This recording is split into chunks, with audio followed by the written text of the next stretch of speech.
Hey there, everybody.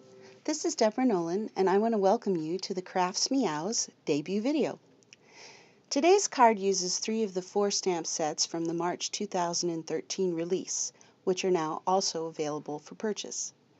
This elephant is from Birthday Pun, a cute set with animal silhouettes and punny sentiments, of course. I'm going to stamp 2 of this little guy with Memento's London Fog, a really nice gray ink. After cutting them out, I'm going to use the brush end of a Memento marker to cover the outer edges of the elephants. This makes such a difference in the quality of your image. I learned this from my 7th grade art teacher. Thank you, Mrs. Webb, when we were cutting ourselves out of photos for a collage scene.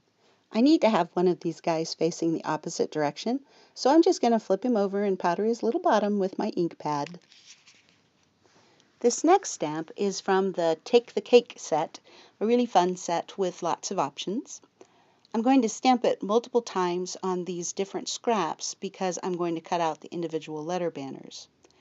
If you decide to do this in one of your own projects, make sure your papers have very small patterns or are tone on tone.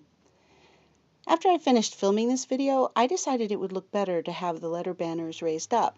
So I went back and cut out a whole new set and then adhered them with dimensional squares.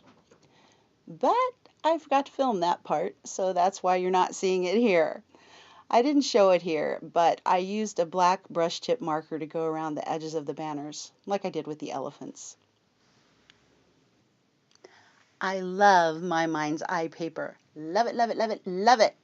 And I was over the moon when they started making 6x6 pads because the smaller scale is perfect for card making. This collection is called Sweet Girl, and I chose this particular paper because I thought those festive pennants would make a good backdrop to the banner stamp. I cut this to fit a 4 1/4 by 5 1/2 card. I chose the green pattern for the ground. I'll trim the extra off the bottom before I adhere the whole thing to my card. I usually would just adhere each piece to the card as I'm assembling it, but I wanted to check my placement before I glued it down since the elephants and banner are such a tight fit. So here's my card base, and I've trimmed the green pattern paper to fit. The spine of your card sets the standard for your card straightness. You can't really trim anything from that folded side. So whenever I cover the entire front of a card with something, I always place the card on its spine and bring the paper to it. And then if there's any overlap or unevenness, I will just trim one of those other 3 sides. This is a stamp positioner, and I'm using it because I'm going to be stamping my banner image directly onto the background, and I don't want to mess up.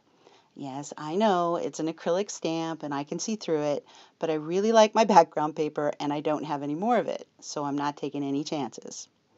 If you haven't used a stamp positioner before, it's a really great tool to have and very easy to use.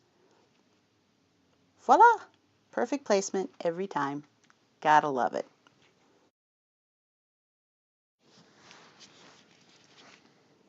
So now it's time to adhere all my little letter banners. Like I said before, I decided they would look better popped up. So just imagine that I'm adhering these with little bits of foam dimensional squares instead of diamond glaze.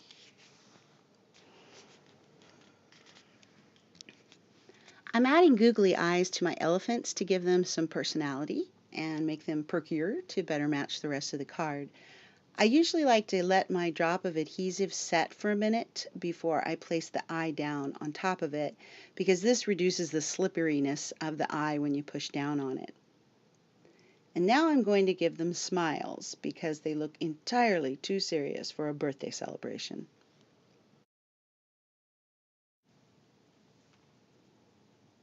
What's a birthday without some bling, right? I'm only using clear gems because I don't think we need any more color on this very busy card. But then I went a little crazy with the stickles.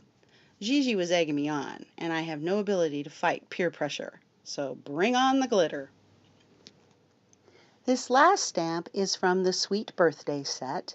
Normally I would color the image and then cut it out, but I wanted to make sure it fit first. So I temporarily adhered it to a larger piece of cardstock to color. Then I edged it with black marker, of course, and I stuck it on with foam dimensional squares.